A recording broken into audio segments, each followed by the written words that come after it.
برصغیر پاک و ہند کی تاریخ میں اورنگزیب کو بہت اہم مقام حاصل تھا. وہ بچپن سے ہی بڑا ذہین, دیندار اور پرہیزگار تھا. وہ محنتی اور فرض شناس حکمران تھا.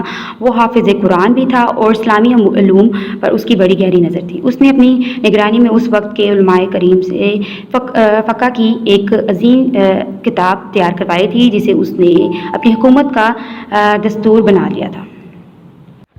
اورنگزیب نے اپنے انتظامی سلطنت کی طرف بھرپور توجہ دی تھی. وہ بادشاہت کو اللہ تعالیٰ کی امانت سمجھتا تھا اور اس کو عقیدہ تھا کہ اگر بادشاہ اپنی ذمہ داریوں کو پورا نہیں کرتا تو قیامت کے دن اللہ تعالیٰ اس سے پوچھے گا.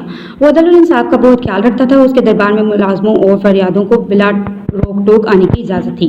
اورنگزیب بادشاہ ہونے کے باوجود بڑے سادہ زندگی گزارتا تھا. اس نے اپنی ذات کے لیے سرکاری خزانے پر کبھی بوجھ نہ ڈالا تھا. وہ قرآن پاک کی کتابت کر کے اور ٹوپیاں سیکھ کر اپنی روزی کماتا تھا. اورنگزیب حضرت مجدد الف ثانی کا بڑا متقد تھا, یعنی کہ انہیں بڑا مانتا تھا, اور انہیں کے تعلیمات کے زیر اثر اس نے ملک میں اصلاحات نافذ کی تھیں. اورنگزیب کے فن تعمیر سے بھی لگاؤ تھا. اس نے اپنے دور حکومت میں دلی کے لال قلعے میں سنگ مرمر کی ایک خوبصورت مسجد بنوائی تھی. آپ نے پہلے بھی اس کی فن تعمیری کے بارے میں پڑھا ہے اسٹارٹنگ میں جب میں نے آپ کو بتایا ہے, اور اب بھی ہم پڑھ رہے ہیں. اس نے جو اس کو فن تعمیری بنائی تھی, جو اس کو موتی مسجد کا نام دیا گیا تھا. لاہور کی بادشاہی مسجد بھی اورنگزیب نے ہی تعمیر کروائی تھی. اسلامی تعلیمات کی پابندی کروانے کے ساتھ ساتھ اس نے بڑے بڑے شہروں میں محتسب مقرر کیے تھے, یعنی کہ جو نظر رکھتے تھے. آپ نے پوائنٹ میں پیچھے پڑھا ہے اس کے پالیسی میں لوگوں پر اسلام کے مطابق. اور اورنگزیب ایک پیدائشی سپاہی تھا. اس کی عمر کا ایک بڑا حصہ میدان جنگ میں گزرا تھا. اس نے ازبکوں, جٹوں اور سکھوں اور راجپوتوں اور مرہٹوں کا مقابلہ کیا تھا اور ان کی بغاوتوں کو سختی سے کچل دیا تھا. یہ سب ہم پہلے پڑھ چکے ہیں اسٹوڈنٹس. ہم کہہ سکتے ہیں کہ مذہبی لگاؤ, سادہ طبیعت, بہادری, قوت فیصلہ اور انصاف پسندی میں مغلیہ بادشاہوں میں سے اورنگزیب بادشاہ کا کوئی ثانی نہیں ہے, یعنی کہ اس کے سامنے کوئی نہیں ٹھہر سکتا. اورنگزیب عالمگیر 50 سال حکومت کرنے کے بعد 90 سال کی عمر میں 1707 میں وفات پا گیا تھا. آج ہم نے یہ سارا چیپٹر مکمل ریڈنگ کر لی ہے. چلیے ہم اپنے چلتے ہیں کوشچن آنسرز کی طرف. Question number 6. Describe the culture and architecture in the time of شاہ جہاں. شاہ جہاں کے دور ثقافت اور فن تعمیر پر روشنی ڈالیں.